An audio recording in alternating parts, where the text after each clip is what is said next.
పాడతారా టీచర్? ఏది పాడు. పిల్లలు దేవుడు చల్లని వారే, కళ్ళ కపట మెరుగని కరుణామయులే. పిల్లలు దేవుడు చల్లని వారే, కళ్ళ కపట మెరుగని కరుణామయులే.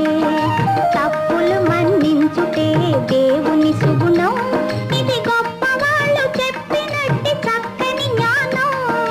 తప్పులు మన్నించుటే దేవుని సుగుణం,